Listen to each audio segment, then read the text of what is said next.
നമ്മൾ ബുഗാദി year piercing ചെയ്യുമ്പോൾ ശ്രദ്ധിക്കേണ്ടതെന്ന് വെച്ചാൽ കൈ ഈ ഇയറും കുത്തുന്ന ആളിൻ്റെ ഇയർ നന്നായിട്ടൊന്ന് ക്ലീൻ ചെയ്യണം, നമ്മുടെ കൈ നന്നായിട്ട് ക്ലീൻ ചെയ്യണം. അത് കഴിഞ്ഞിട്ട് പെൻ വെച്ച് മാർക്ക് ഇടണം, അതായത് താഴെയും മുകളിലും കൂടി മാർക്ക് ഇടണം. പിന്നെ വേദനിക്കാതിരിക്കാനുള്ള ഒരു ക്രീം ഉണ്ടല്ലോ, അതുകൂടി ജസ്റ്റ് അപ്ലൈ ചെയ്ത് കൊടുക്കുക. അത് ചോദിച്ചാൽ മതി കേട്ടോ, ആ ക്രീം ഏതാണെന്ന് പറഞ്ഞു തരാം.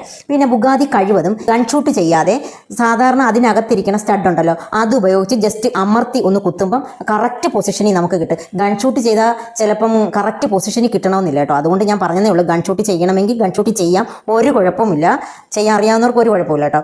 പിന്നെ നമ്മൾ ആ സ്റ്റഡ് നമ്മളിങ്ങനെ ചെയ്യുമ്പോൾ ഇടുമ്പോൾ ഉണ്ടല്ലോ, അതിൻ്റെ സ്ക്രൂ കുറച്ച് മാറ്റി വേണം സ്ക്രൂ മുറുക്കാൻ കേട്ടോ. ഒരുപാട് ഇങ്ങനെ അമർത്തിയിരിക്കുമ്പോൾ ചെവിക്ക് വേദന എടുക്കും. നിങ്ങൾക്കറിയാമല്ലോ, ബുഗാദി എന്ന് പറയുമ്പോൾ കുറച്ച് വേദന എടുക്കുന്ന സ്ഥലമാണ്. അത് കഴിയുമ്പോൾ നമുക്ക് കുഴപ്പമില്ല, 2-3 ദിവസം ഇത് ഇട്ടിട്ട് നമുക്ക് വേറെ കമ്മലോ എന്തെങ്കിലുമൊക്കെ ഇടുന്നതിന് കുഴപ്പമില്ല. പിന്നെ അതുപോലെ തന്നെ നമുക്ക് ഈ ഹീലോയിഡ് എന്ന് പറഞ്ഞൊരു സംഭവമുണ്ട്, അതായത് നിങ്ങൾക്ക് അറിയാമായിരിക്കുമല്ലോ ഹീലോയിഡ്, അത് അങ്ങനെ വല്ലതും വരുവാണെങ്കിൽ മിക്കവർക്കും ഈ ബുഗാദി ചെയ്യുമ്പോൾ ഉണ്ടല്ലോ ഹീലോയിഡ് വരാനുള്ള സാധ്യതയുണ്ട്. അപ്പം നിങ്ങൾ ആ കമ്മൽ മൊത്തം അങ്ങ് റിമൂവ് ചെയ്യണം കേട്ടോ, അത് ഇടാൻ പാടില്ല. ഓക്കെ,